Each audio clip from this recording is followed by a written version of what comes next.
Let me tell you something that most people will never tell you. You're not forgetful, you're not lazy, and you're definitely not stupid.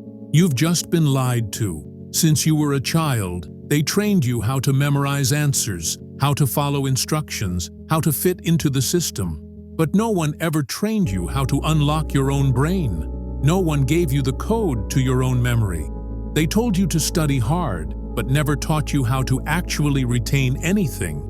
They told you to focus, but never explained how to control your focus.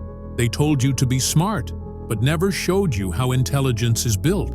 So what happened?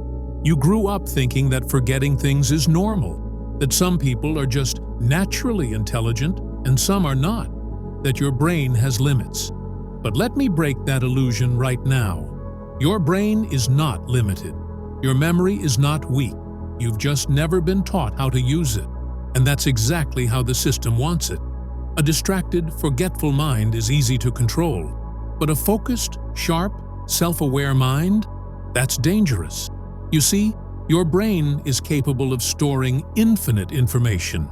It's faster than any computer you've ever used. It can learn new skills, languages, patterns, ideas, not just for years, but for life. So ask yourself, why do you still forget people's names? Why do you still blank out during exams? Why do you still need reminders for things that truly matter? It's not your fault. You've simply never activated your mental power. But here's the truth. Memory is not a talent. It's a tool, and every tool can be sharpened. You don't need a higher IQ. You don't need expensive courses or pills. You need the right system and the right belief. Because the moment you start believing that your brain is upgradable, everything changes. You stop accepting forgetfulness as normal. You stop calling yourself average. And you start unlocking a version of yourself that remembers with crystal clarity.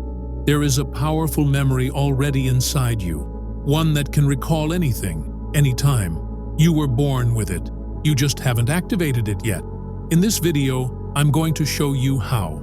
Not with theory, not with fluff, but with real, science-backed tools to rebuild the way your brain stores and retrieves information. Because once you build a mind that remembers everything, you become unstoppable. And after this, you'll never say, "I forgot," again. Section 1. What's secretly destroying your memory? Let's start with the truth nobody talks about. Your memory isn't bad because you're lazy. Your memory is struggling because it's under attack. From the moment you wake up, your brain is bombarded. Hundreds of messages, dozens of distractions, and non-stop mental noise. And if we don't remove these toxins, no memory trick will ever work. Let me expose the real enemies of your memory. 1. Multitasking. Every time you switch between tasks, even just checking your phone, your brain drops memory connections. Research shows multitasking can reduce memory retention by up to 40%. You're not forgetting, you're just not storing anything properly. 2. Information overload. Your brain was designed to process 5 to 7 pieces of information at a time. But today, you're scrolling through hundreds of images, videos, texts, every single hour. So what does the brain do? It deletes most of it, even if it's important. 3. Poor sleep. During deep sleep, your brain transfers memories from short-term to long-term. If you sleep less than 7 hours, you literally block your brain from forming lasting memories. 4. Stress and overthinking. When you're anxious, your brain releases cortisol, which shuts down your memory center. That's why you forget answers in exams or blank out during interviews. Not because you didn't know, but because your memory was blocked. So before you upgrade your mind, you need to protect it from these 4 silent killers. Section 2. Your brain is a supercomputer. Let me remind you, you are walking around with the most advanced machine in the known universe, your brain. It has over 86 billion neurons, and each neuron can make up to 10,000 connections. That's over a quadrillion pathways. To say, "I have a bad memory," is like having a Ferrari in your garage and never learning to drive. You don't need a better brain. You need a better operating system. Let's install it now. Section 3. The Science of Remembering. Here's how memory actually works. Everything you try to remember goes through 3 stages. 1. Encoding. This is when you first learn something. If you're distracted, tired, or stressed, encoding fails. 2. Storage. This is where it sits in your brain, either temporarily or permanently. Without repetition, it fades away. 3. Retrieval. This is when you try to recall it. If you never practiced recalling it before, your brain hesitates. The secret to powerful memory is optimizing all 3 steps. And to do that, you'll use the MEMORY framework. M. Make it meaningful. Your brain doesn't care about boring facts. It only keeps what feels important. So, link every new idea to something personal. Don't memorize water boils at 100 degrees Celsius. Think about your mom boiling tea. E. Engage emotion. You remember emotional moments, right? Why? Because emotion creates a chemical mark in the brain.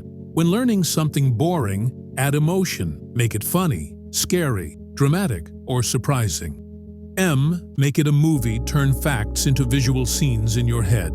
Imagine you're learning planets. Mercury is a hot ball dancing. Venus is a diva spinning. Jupiter is a fat king. Stories are how the brain evolved to remember. O. Organize the data break.